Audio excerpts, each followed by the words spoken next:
into action and our pro league here today, whether you are a follower, a viewer, and we just really appreciate that. I want to call it the last couple of follows: Shadow Wind, Cheese Gaming, and Origame Goose, and Boy Splatoon just following as well. Thank you guys so much for all the love and the support.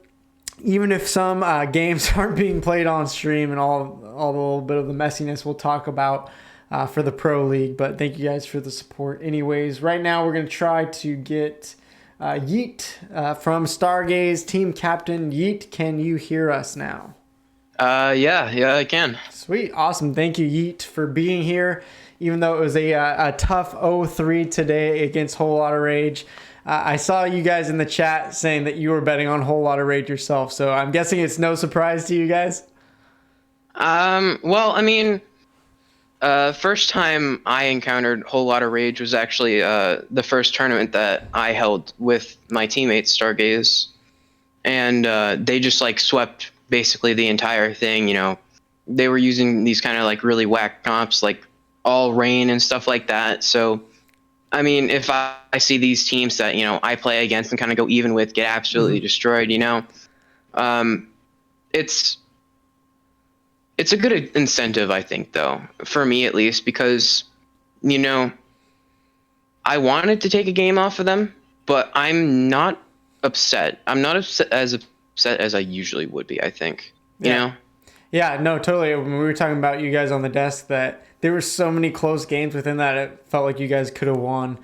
I am curious. You're talking about their whack comps though, and I want to get your take here. Is that them just trolling and having fun, maybe a little disrespect, or do you think that they're just a crazy team that's willing to try anything and see if it works? I mean, I think it's a mix of both, but I don't feel any sort of disrespect because I personally prefer playing things that are off the meta, like because I play Lugas, I've played Aerospray before, like stuff that you don't normally see, and it's just more exciting to play against something that you don't see a lot, and you have to think kind of outside the box. It's not just like the standard NA, two frontline support backline. It's just something kind of weird, and that's what I like watching them, and playing against them was fun too. Yeah. Well, I'm glad you guys had fun. It was fun to watch, even if it was a little bit of a mismatch. I think your guys' games were still really exciting and fun to watch for us. So thanks for still playing and giving us some good entertainment here today. But Yee, I want to ask you, I don't know how many people know Stargaze super well. So can you just tell us a little bit about your team? How did it form? What's the history of it? All right, so this is. Are you prepared for a long answer? Do I have time? I mean, maybe like a couple minutes. You don't have to go crazy long. All right. So basically, Stargaze formed right around the time that this game launched. So like 2017-ish, around then. I'm not exactly sure. I think it was around that time, but it all started with a group of friends, actually. A group of friends kind of came together, started playing together and stuff like that. I wasn't originally part of that group. There's only one person left on that team, or from then that's still here now, which is RDB, last person. Wow. But I feel like that's where a lot of our bond kind of comes from, is that group of friends. But we started getting a little bit more competitive about a year or so after, around the time that I joined, which was the first time they had actually held tryouts, and I think that was about November of 2018, something like that. And at the time, we weren't called Stargaze; we were called My Guys. I'm not sure if anybody remembers that, but we've kind of worked our way up Ludi. That around that time was when I first met RDB. And the funny thing is that even though we met online, all of these like weird circumstances, I could walk to his house. Wow, that's cool. That's awesome. Yeah, we live like one town apart, and I'm really thankful for that because it kind of brings me a little bit closer to him. And we've kind of gone from this Div 6 Ludi team to, last season we were Div 4, and since then I feel like we've gotten a lot better and a lot closer, because we Yeah. had our SAC. I don't know what to call it. Our SAC run, I guess. Yeah. I like to hold on to it. It's something that I don't think I'm ever gonna forget. Did you guys end up winning that? We didn't end up winning, but we started off not placing in top cuts. We started Uh-huh. off like around ranked like 22nd or something like that. And then in the last tournament we got second, but for the finals we came in third. But we had like this really insane losers run that I'll always look fondly back on. Yeah.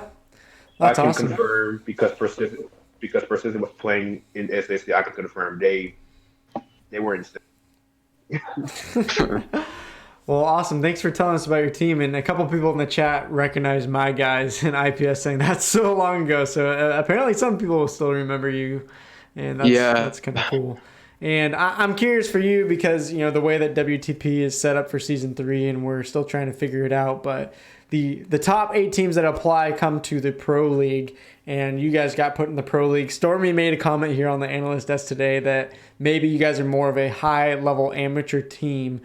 Do you guys see yourself kind of in that high, mid to high range, or kind of like the lower level of pro tier? Where would you rank your team where they're at right now?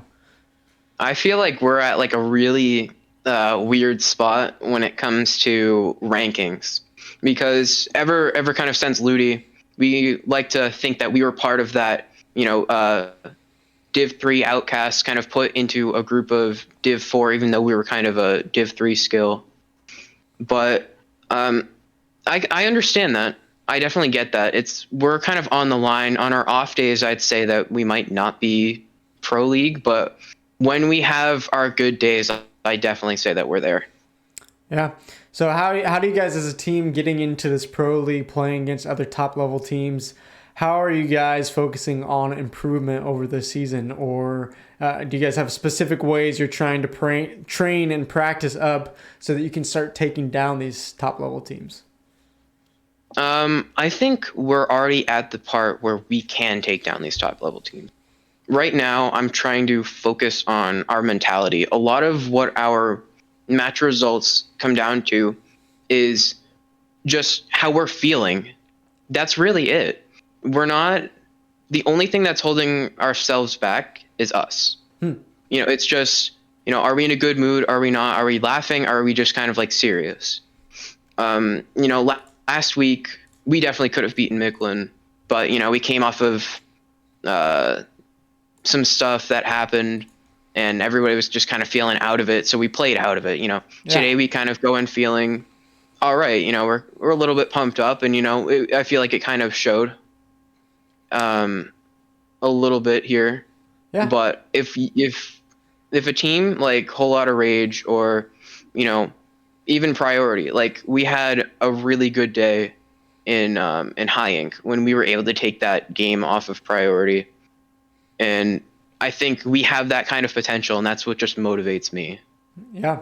It seems like you guys definitely have potential as a team, and I'm excited to see how you guys grow over the season, over the split. And I'm going to take it to you, Stormy. I'm curious if you have any questions for Stargaze and Yeet as the captain. I do have a couple. I do have a couple of questions. I seen you guys as persistent rivals for a while. You were a team that we had to chase for a while now, and I'm really excited to get to talk to you now. But I think one thing I'm wondering is like, you guys have been around for a while. What keeps you going? What keeps you going?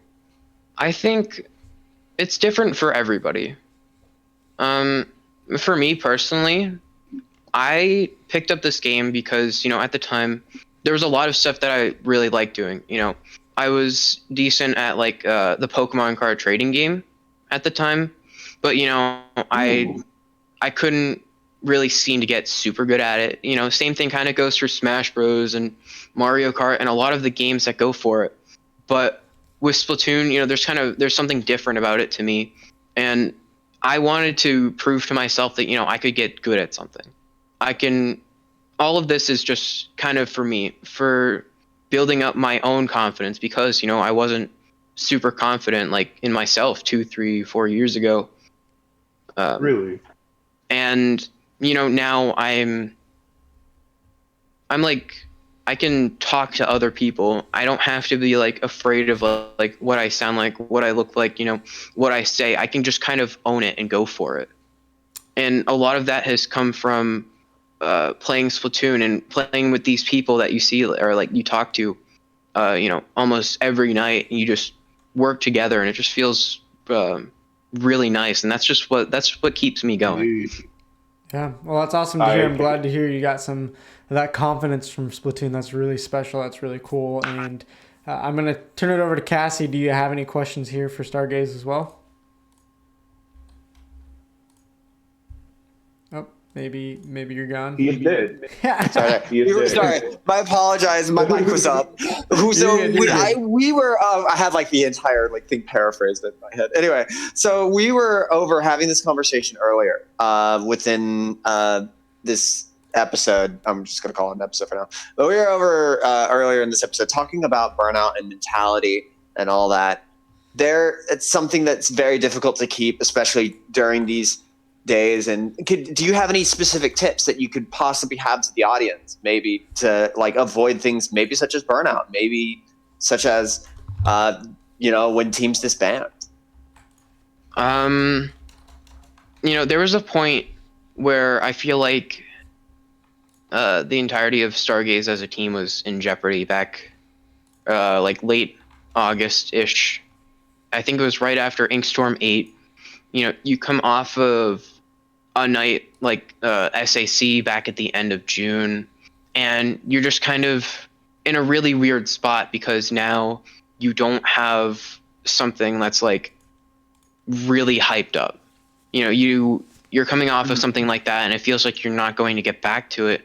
And at one point we did temporarily kind of like stop playing, but I think it might have been like a week or two. We just came back,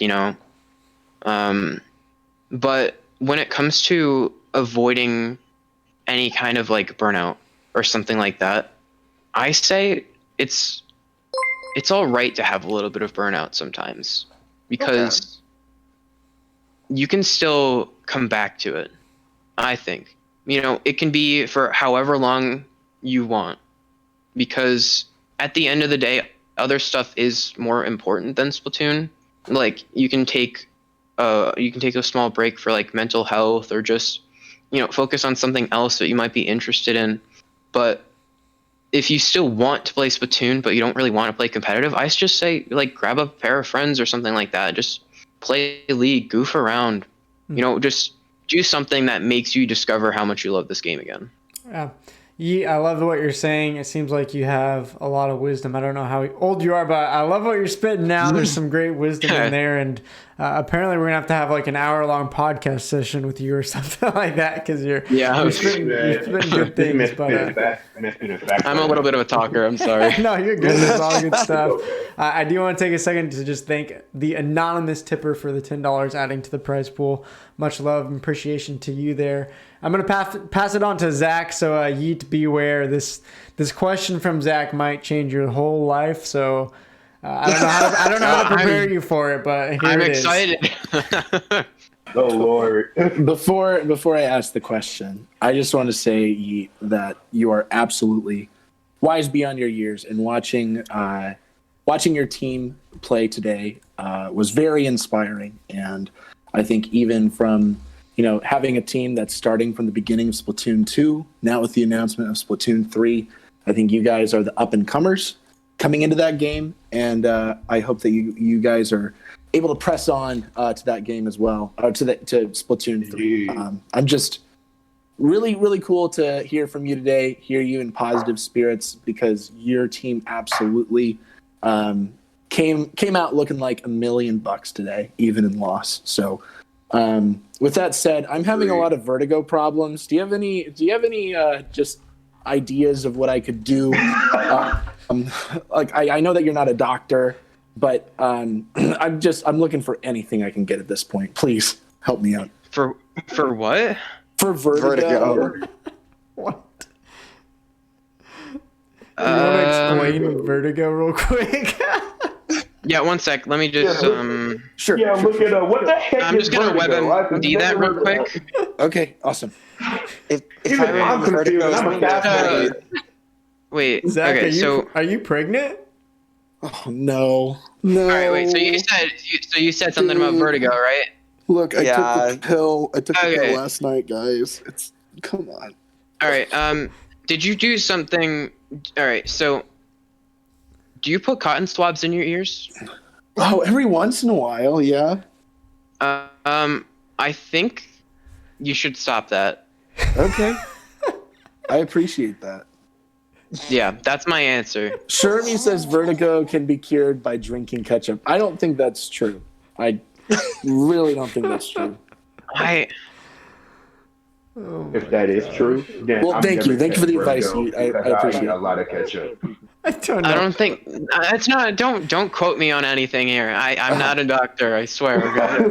Okay. You sure sound like one. Yeet on here just Googling things on WebMD right now. I swear. Just searching. Hey, the man asked me what vertigo was or what to do about it, and I'm Yeah. just tell him what to do. Well, I mean, Yeah. that was some good advice there on the spot. I don't know where the heck that question came from for Zach, but Yeah, I don't think I'll ever be the same person again after this. okay. Yeah.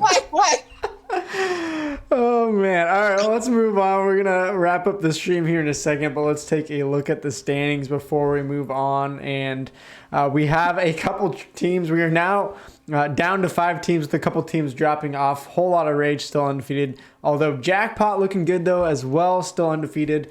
And then we got 3 teams squinting good: Micklin, Heroes, and Stargaze. There with a 2-2 or 1-2 record. The staff here will be meeting here later today to figure out what we want to do moving forward with the Pro League. So expect some announcements to come out about some changes. We might change up the schedule or change up the format since we are now down to 5 teams. And Yeet, I want to get your perspective here real quick. We've had actually more teams drop out from the Pro League than we have had from the Amateur and Academy League, respectively. Is it just hard to be a top level team in Splatoon and keep the ball going? We were talking about, earlier on the stream, I don't know if you caught it, us talking about there's not much motivation as far as prizes and money and motivation to keep going when you're at the top. Do you feel like that's true, or is it just kind of random that these teams keep dropping? I don't know. I feel like dropping in this, you might not just be as committed. I think Friends was a pickup. Mm-hmm.